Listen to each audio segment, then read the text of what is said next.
हर बार जब फिल्म मुकद्दर का सिकंदर का गाना जिंदगी तो बेवफा है एक दिन ठुकराएगी अमिताभ बच्चन के एंड वाले सीन में जब भी बजता है तो आज भी उसी तरह दिलों को छू जाता है।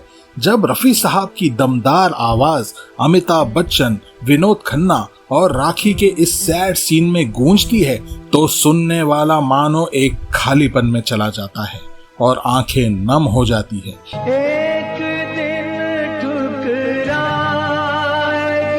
ये गाना फिल्म में 2 बार आता है, एक बार अमिताभ बच्चन के बेफिक्र अंदाज में और दूसरी बार उस ट्रेजेडी सीन में जब वो सब कुछ छोड़ देते हैं। दिलचस्प बात यह है कि जहां हल्के और हैप्पी मूड वाला वर्जन किशोर दा ने गाया था, वहीं सैड सीन के लिए रफी साहब से सिर्फ एक अंतरा गवाया गया। आपके मन में ये सवाल जरूर उठा होगा कि जब किशोर दा ने पहले ही पूरा गाना रिकॉर्ड कर लिया था तो दुख भरे सीन में सिर्फ एक अंतरा मोहम्मद रफी साहब से क्यों गवाया गया?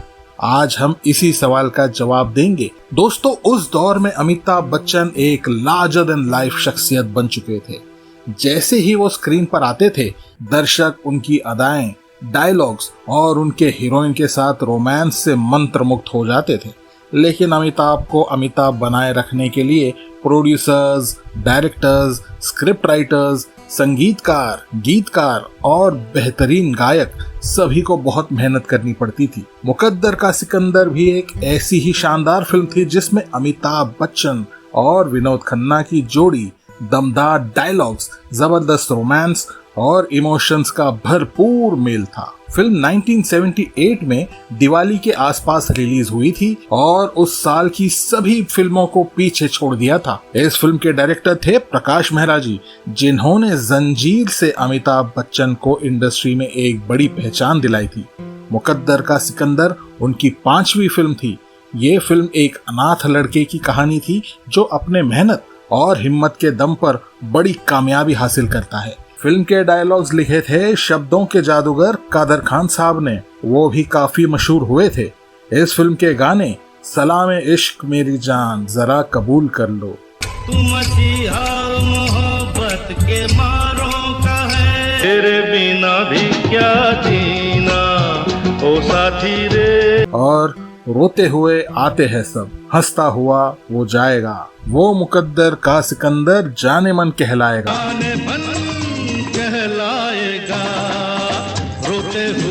ये सब गाने बहुत पॉपुलर हुए थे। खास तौर पर किशोर दा के गाए हुए इस गाने के हैप्पी वर्जन में अमिताभ बच्चन जी का जो अंदाज है, उनका हेयर स्टाइल और उनके मोटरसाइकिल्स पर स्टंट्स ने इसे और भी यादगार बना दिया। दोस्तों, फिल्म में एंडिंग में अमिताभ जी के मौत वाले सीन के लिए एक बहुत ही सैड गाने की जरूरत पड़ी, तो संगीतकार कल्याण जी आनंद जी में से आनंद जी ने सुझाव ये दिया कि इस सैड वर्जन के लिए किशोर दा की बजाय क्यों ना रफी साहब से गवाया जाए। इस फैसले से सभी हैरान हो गए, खासकर उस वक्त जब इंडस्ट्री में रफी साहब और किशोर दा के बीच मुकाबले की खबरें गर्मा गर्म थी। लेकिन सच्चाई ये थी कि दोनों गायकों ने हमेशा एक दूसरे के प्रति सम्मान दिखाया है। किशोर दा और रफी साहब के बीच ये तय करना मुश्किल था कि कौन बेहतर है। दोनों की अपनी अपनी शैली थी, दोनों का अपना अपना अंदाज था।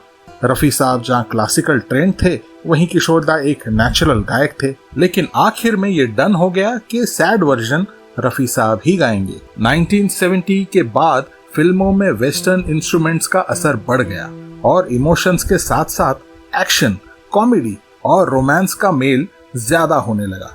ऐसे में किशोर दा की आवाज हर निर्माता की पहली पसंद बन गई थी। राजेश खन्ना, देव आनंद और अमिताभ बच्चन जैसे बड़े स्टार्स के लिए किशोर दा की आवाज मानो परफेक्ट थी। उनकी लोकप्रियता इतनी बढ़ गई थी कि हर एक्टर चाहता था कि उनकी फिल्मों के लिए किशोर दा ही गाना गाए। फिर भी इस खास सीन के लिए आनंद जी ने कहा, सिर्फ रफी साहब ही इसकी भावनाओं को गहराई से और बखूबी समझ सकते हैं, जिसकी इस सीन में खास जरूरत थी। सीन में अमिताभ बच्चन अपने दोस्त विनोद खन्ना की बाहों में दम तोड़ रहे होते हैं और आखिरी ख्वाहिश के तौर पर उनसे गाना गाने की गुजारिश करते हैं। जब विनोद खन्ना ये गाना गुनगुनाते हैं तो सीन बेहद दुखी हो जाता है। रफी साहब को इस सीन के लिए स्टूडियो बुलाया गया हालांकि वे उस वक्त किसी और गाने की रिकॉर्डिंग में व्यस्त थे, लेकिन जब कल्याण जी आनंद जी ने उन्हें बताया कि ये गाना किशोर दा पहले ही गा चुके हैं, लेकिन उन्हें उसका सैड वर्जन गाना है, तो रफी साहब चौंक गए। उन्होंने पहले सुझाव दिया कि ये वर्जन भी आप किशोर दा से गवा लीजिए ताकि उन्हें बुरा न लगे। जब रफी साहब को सीन की पूरी जानकारी दी गई तो उन्होंने इस गाने के लिए हामी भर दी। रफी साहब ने इस एक अंतरे को इतनी शिद्दत से गाया कि गाना लगभग 2.5 मिनट तक चला। इस गीत में जो दर्द और भावनाएं रफी साहब ने भर दी वो केवल वो ही कर सकते हैं। जिंदगी तो बेवफा है, एक दिन ठुकराएगी, मर के जीने की अदा जो दुनिया को सिखलाएगा, वो मुकद्दर का सिकंदर जाने मन। कहा जाता है कि इस एक अंतरे के लिए रफी साहब को किशोर दा से ज्यादा पेमेंट की गई थी।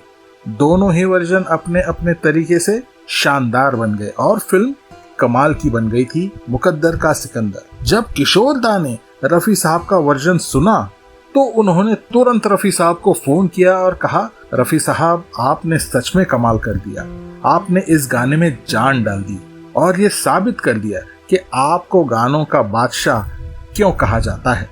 दोस्तों, मुकद्दर का सिकंदर उस साल की सबसे बड़ी हिट फिल्मों में से एक थी। हालांकि अमिताभ और विनोद खन्ना ने इस फिल्म के बाद कभी एक साथ कोई काम नहीं किया। इस फिल्म में राखी, रेखा और अमजद खान ने भी शानदार परफॉर्मेंस दी है। दोस्तों, आपको ये पेशकश कैसी लगी कमेंट करके जरूर बताइए और मैं पढ़ने के लिए बेताब रहूंगा। अगले एपिसोड में आपसे फिर मिलेंगे इस खास म्यूजिक चैनल पर। म्यूजिक खास होता है और खास लोगों के खास म्यूजिक चैनल में आपका स्वागत है।